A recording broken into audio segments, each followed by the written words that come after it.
Hello, back. All nice and clean too. A little bit awake, better than what I was earlier. Um, and this is me with a little bit of makeup on after I showered. Um, Hair's still kind of a mess, but not as bad as what it was. Anyway, so I know I was talking about a little bit about my childhood. So we're gonna go back there, and we're gonna talk about, or I'm gonna talk about. Sorry.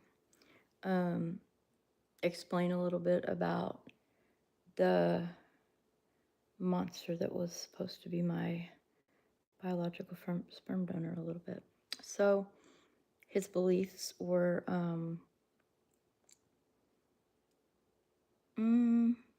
very off. So he believes that men were kings and that women were put on this earth to worship them. He believed this for whatever reason. He believed that he was a king and that all women loved him. Therefore, he could do whatever he wanted with whoever woman he wanted.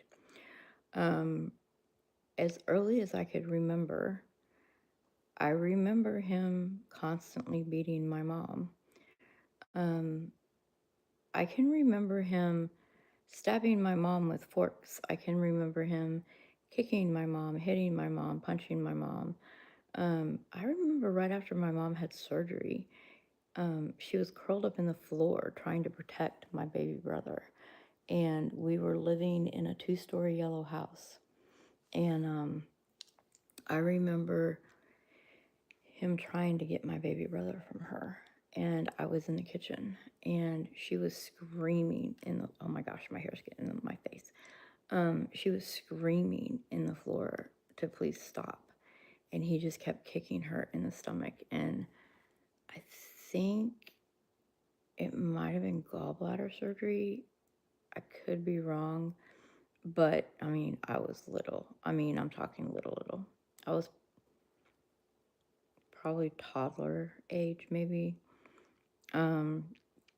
But he was kicking her in the stomach, and she was just screaming. And I remember there being blood on the floor. And I remember him getting my baby brother, and he held him like by his leg, and he held him over a pressure cooker, and there was boiling water in there, and he threatened to drop him in the pressure cooker. And I remember my mom begging him not to. Now, later on, I had to ask about that because have you ever, like, I remember so many things that I know that are just like, I remember things like it happened yesterday, but they're so bad that I just want to go, did that really happen? Like, am I for real? Because that's just too horrible. Like, how could someone do that to their child? So I asked, and it was confirmed. And the whole fight was because he was trying to get my mom to, basically, he was trying to pimp my mom out. That is the type of man he was. And he did that because it was a thing for him. He liked it. And then some of the things I'm going to say are not very nice. But it's raw. It's raw. It's out there. It's raw. These are the type of people that are living in this world. That's what's so sad. That function and live, and they think they're okay. They think it's everyone else's fault, and that everything that happens to them is everyone else's fault, and that they do nothing wrong in life. And this is one of them. This is one of those people. But he basically tried pimping her out. He was trying to get her to do those things and then wanted her to come back to him and tell him how much better he was. This is the type of man he was. Sick. Disgustingly, disturbingly sick. Functionally sick. The man was a monster all the way around. Not only to the women he dated, but also to the children. That was just one incident. I remember him getting so mad at her one day because she didn't hear him over something that he had asked, and he turned around with a fork and just stabbed it straight into her foot. We were outside and there were people there. Like, there was like people around, and he just went and just stabbed it right into her fork and our foot. And we were in the backyard and we were sitting on a car, and he just like, that's just what he did. He just, and in front of everybody, like, it's no big deal. Like, I'm the man, so I'm gonna do whatever I want to do. And that was the type of life that we lived. And I remember us kids being up in the bedroom playing, and we were playing car, and we didn't actually have toys, so we were sitting on the bed. And the bed, so it was like one of those metal frame beds, you know, the old metal frame beds where you could like put your legs through it. And so, oh, I was just reading this thing. So anyway, we were putting our feet through it, and I was the driver because I was the oldest. So my little brother was sitting next to me, and my baby brother was behind us, and we were giggling and laughing and making too much noise. Well, he got pissed, so he came running up the stairs, and he was screaming at us, and of course we got scared. And he pulled me down off that bed, and he picked up the edge of the bed and he slammed it down on my foot and broke my foot. And then he kicked my baby brother Jason down the stairs, broke his shoulder. Of course, you know, they wanted to know how he broke his shoulder. My mom lied, because he was the type of man, you know, he threatened my mom. He threatened to kill my mom. And so my mom wasn't gonna, you know, she was scared of him. And so she lied. And this is the type of man he was. And so, like, so many things happened. And then when she met my stepdad, Martin, he always told Emery, the sperm donor monster, he always told my mom, if you ever take the kids away from me, or with me, if I ever find out that April is not mine, I will kill you. So she left us down there and she moved to Missouri and got married to Martin. So a lot of people have asked me, you know, how could your mom leave you guys there knowing what you guys were going through? That's why. For the longest time, I was mad. I was angry. I was, why, how could a mom leave her children? How could a mom, you know, do that? But looking back and seeing all the things she went through and knowing the type of man he was, and I've never been in a relationship like that. So I can't put myself in her shoes and say that, you know, back then, you know, I would never do that. Like, I personally, you'd have to kill me. If first of all, I wouldn't have stayed in a relationship like that personally. I would never. If my husband ever laid a hand on me, he'd be dead. His ass would go to jail if he wasn't dead before the cops got here. My husband would never put his hands on me, first of all, let me say that, because he respects me more than that. So that's number one. But if he ever did something like that, I would never stay married to a man who put his hands on me. No, no way. No way, Jose. First of all, men who put their hands on women, they're not a man. They're a coward. They are cowards that think they're men. They're just little boys that are trapped in a man's body. Women don't need to be putting their hands on men either. Let me get that straight. Women do not need to be hitting men either. And that's a two-way street. I do not agree with women hitting men, but I also don't agree with men hitting women back. So if a woman hits you, you don't need to retaliate and hit her back. Call the police. Do something. Get away. Don't turn around and hit her back. And I understand that, there's people out there that are like, oh no, if a woman hits me, I'm going to hit her back. No, don't. Don't. You're stronger than she is, most likely, and you're going to hurt her worse because you're a man. Most men are stronger than women. So don't do that. Just walk away, call the police, get away from the situation, de escalate it, do something. Because any woman that hits a man is not in their right mind. Like, there's been times. Last year, I wanted to punch my husband in the face. I'll admit it. But he would have deserved it. And he will admit he deserved it because what he did was shitty, shady, and wrong. And he paid for it. But I didn't. I've forgiven him. We've moved on. We're back together. Boom, we're here. But I've seen the abusive side that women were the abusers. More so than men, but I have seen women abusers. In fact, I had someone that I knew that she was the main abuser, and she not only abused the husband, but she abused the children.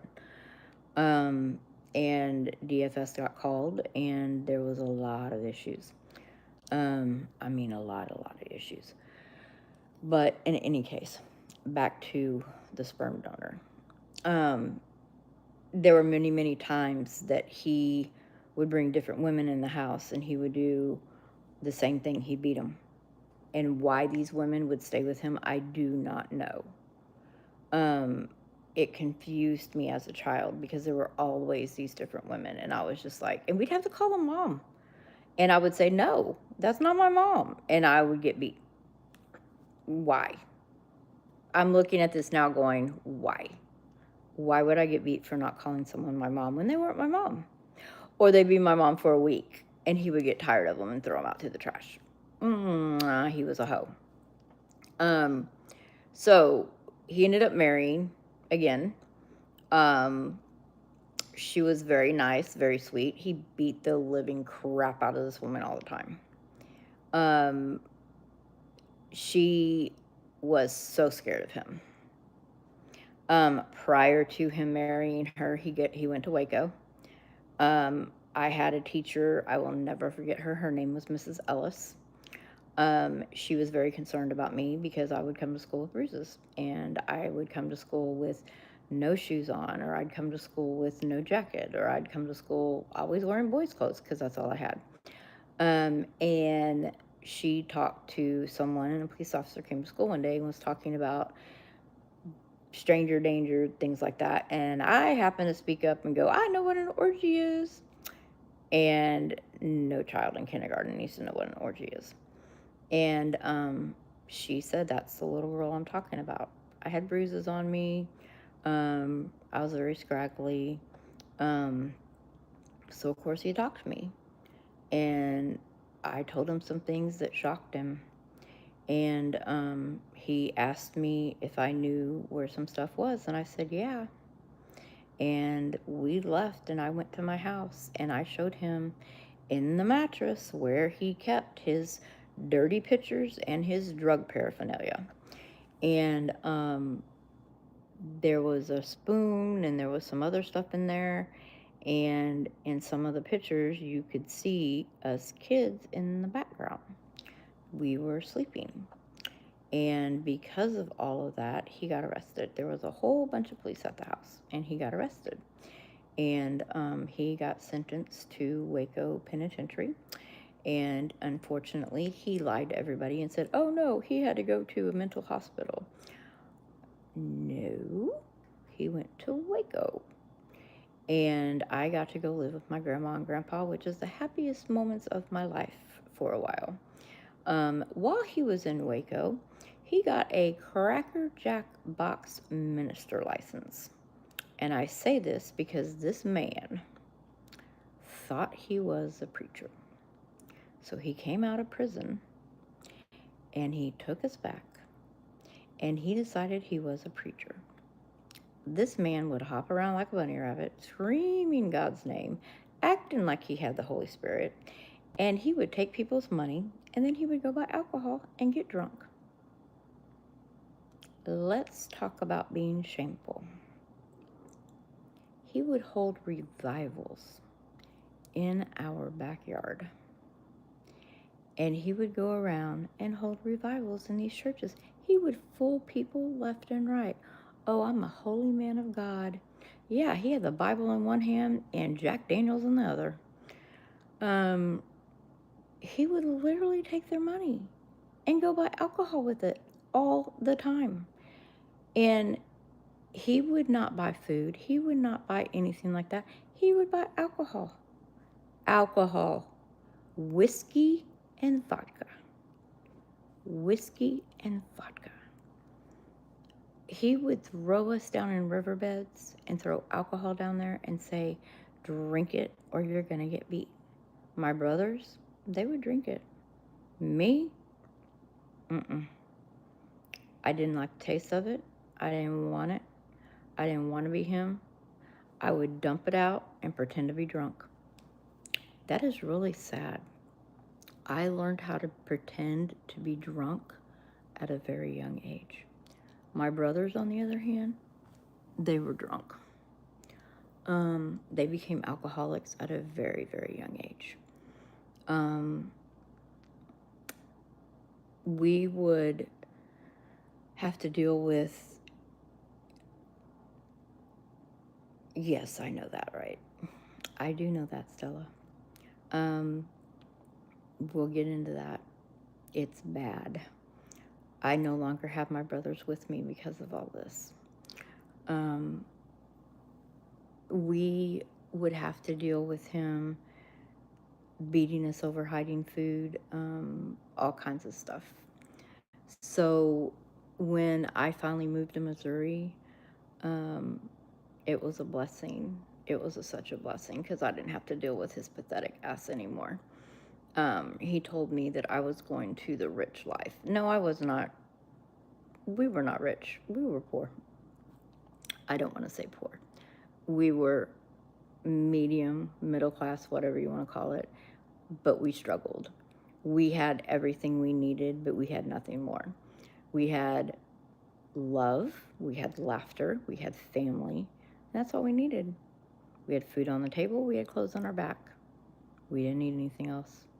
And if you want to call luxury having a place to live that was nice and a bed to sleep in and clothes on my back and shoes on my feet and a jacket and a coat to wear, yeah, that was luxury compared to what I had with him, because I had none of that with him. And to him, that was luxury, because he was pathetic. My brothers eventually did come up here. We had a lot of trouble out of them because they were used to Texas. They were used to bidding for themselves. They were used to drinking. They were used to whatever they had to do. They didn't have to go to school in Texas because he didn't make them. He didn't make them do certain things because they went roofing with him. They went and did all these revivals with him, and they had to play instruments and they had to do all these things. So I lived this luxury life, as he called it, up here in Missouri. When I was diagnosed with celiac. I started getting very ill. I was diagnosed with celiac. It took them 2.5 years to diagnose me. I was one of the first patients in Kansas City to be diagnosed. I was 14, almost 15 years old when I was diagnosed. I was almost dead. When I was diagnosed, he came up here, tried feeding me a hamburger. After they told him not to. According to him, I was possessed. I didn't have celiac disease. I was possessed. I was possessed by the devil.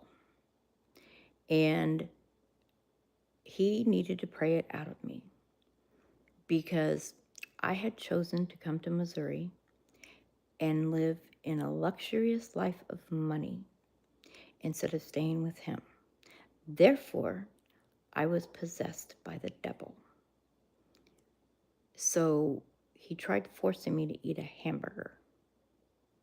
Mind you, I had just been diagnosed with celiac disease. I had not eaten hardly any foods that were digesting in my body for over 2 years. My body had almost shut down on me. I had to relearn how to walk. I had to relearn how to eat food. I had to relearn how to do everything. And this man, who had been instructed by doctors not to do anything like that, tried forcing me to eat a hamburger because he said I was possessed. Do you see how crazy this man was? Bonkers. Ape shit bonkers.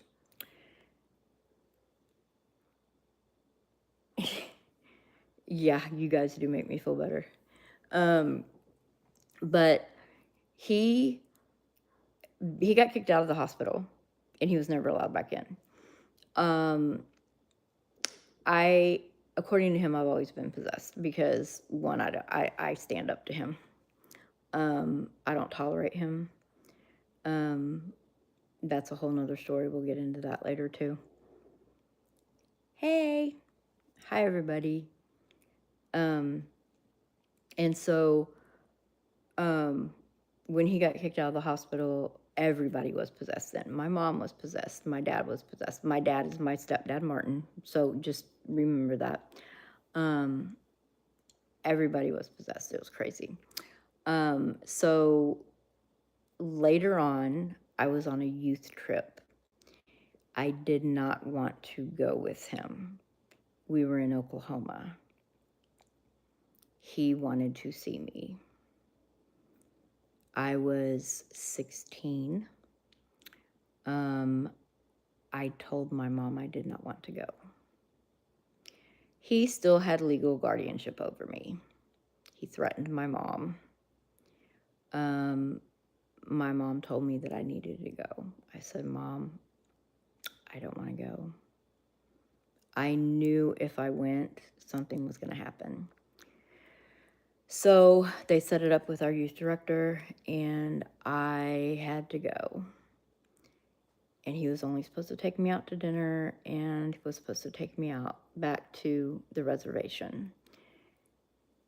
And we were supposed to go to a nearby restaurant. That was it. That's all he was supposed to do. He picked me up, the nearby restaurant, down the road. He passed it. I was like, you're not taking me back, are you? He said, nope. He took me. He kidnapped me. Took me to South Sulphur. That's where he lived. Took me from the youth group that day. Took me to South Sulphur, Texas, to the house he was staying at. Would not let me go back. So here I was, out in the middle of no man's land. No way to contact my mom. No way to contact my dad. No way to contact anybody. And I am stuck in a house with this jackass. My two brothers, my stepmother, who is pregnant, with my now new stepbrother. And I had no idea how to get out. Nowhere to go. And when I say out in Boonland, I'm talking no houses around me for miles and miles. And I still stood up to him. He would try to hit me and I'd hit him back. He would try to grab something to hit me with it. I'd grab something and hit him back with it.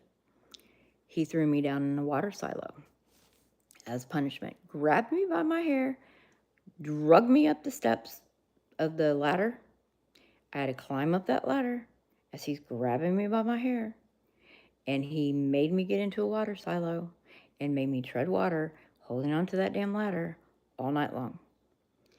Um, those are the type of things I went through the entire time that I was there, and I was there for over a month and had to deal with him. He beat my little brother so bad one night for protecting me that he broke his nose, he broke his cheekbone.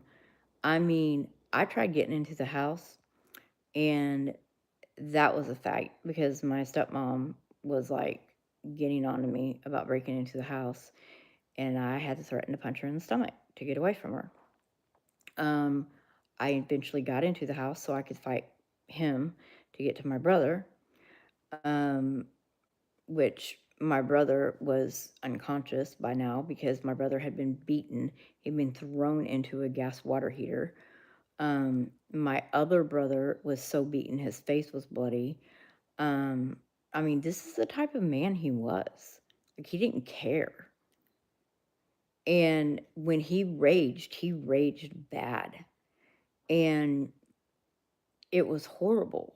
And that was when I finally got in touch with my uncle. He left his CB on one day and he forgot to take the call or the little speaker thingy. And I got on the CB. When I was younger, my call name was Sad Eyes. So I heard Big Red. And when I heard Big Red, I jumped on there and I said, "This is Sad Eyes." And he said, "Where are you?" I said, "Somewhere in South Sulphur. I don't know where." And I said that there were cows across the street and that we're in the middle of no man's land. I don't know where I'm at. All I know is there's no houses around, and he knew where we were. My uncle came out, and my uncle got me. And he got my brothers. Like, that was when we all went. That's when we all moved to Missouri. That's when my brothers didn't look back. That's when we all moved to Missouri. Now, my youngest brother eventually went back down to Texas for a little while, and then he ended up moving back. Now, since then, I hardly had anything physically to do with Emery at all. I've seen him a few times. He's scared of me. I talk to him on the phone, used to. I don't talk to him on the phone anymore. I will text him occasionally. He's homeless. Um, he thinks I should let him live with me. I've told him a million times, "You're not living with me. You're not living with me because I don't like you. You're not living with me because I don't want you living with me. I don't want you living with me. I do not get along with you. One of us will die and it will be you, not me." Um, he has told me that I'm going to hell because I've told the truth. And there's a whole bunch of stuff that I've left out that I'm not even going to get into. Over a period of time, so my Jason, my middle brother, died about 7 years ago. He had congestive heart failure and cardiomyopathy. He was an alcoholic. He also had a problem with addiction with drugs, prescription pills. He would chase them. He would binge drinking. He would binge drink and he would go and take all his pills and then chase it down with a bottle of vodka. And he would usually do something stupid, call us, do something, say something, whatever, and then he would call an ambulance on himself and save himself. The last time it happened, he couldn't save himself. I always told him he would run out of his 9 lives. It was not fun losing my brother. He had many, many times where we thought we were going to lose him. He had a pacemaker and defibrillator. His daughter and my sister-in-law found him. Um, he had 2 kids. Um, him and his wife had divorced, and his wife is still my sister. That was sad. That was hard. Then a couple years later, his son Mason was murdered by a family friend. Someone that my mom and dad helped. This young man, Demetrius, who is now in prison, decided to kill my nephew over, what is it, like an ounce of pot or something like that. Shot him in the head.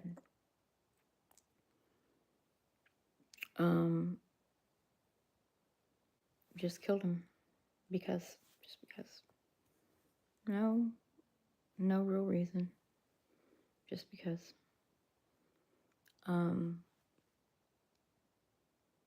Just miserable. And then last year in June, I lost my dad, Martin. He passed away from cancer. And then this year, my little brother was murdered.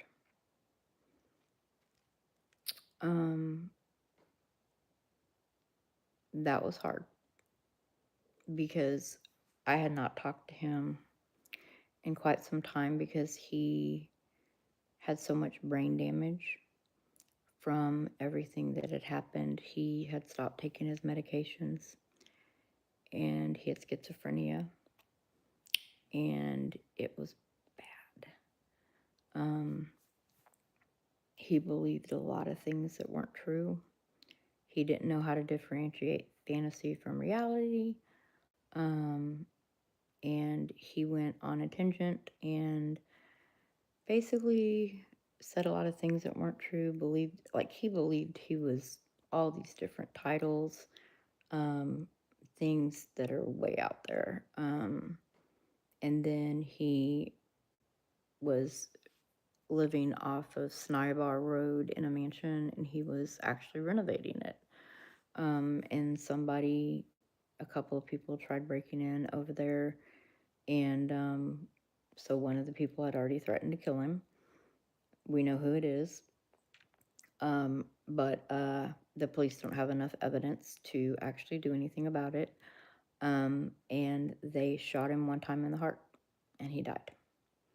So now my mom has now buried 2 of her 3 children. I am the only one left. And she's also buried her husband. So that has been a long road. The last year has been hell and back. It's been rough. It's been very rough. I'm going to start crying. Anyway, so I'm going to stop right there because I need to get my dog in, and I need to get him because he's headed towards the lake. And my dog loves to jump in the water, and I don't want to have to give him a bath today because I need to get out there, and I need to go make some money today. So I am going to get off here, and I will check back with you guys later. If you like me, subscribe, and I'll be back in here for something else. If you have anything you want me to talk about, you can put it down on here, or you can message me. You can, I guess, message on here. I'm still getting used to this, so you can message me on here. You can put in the comments, or whatever.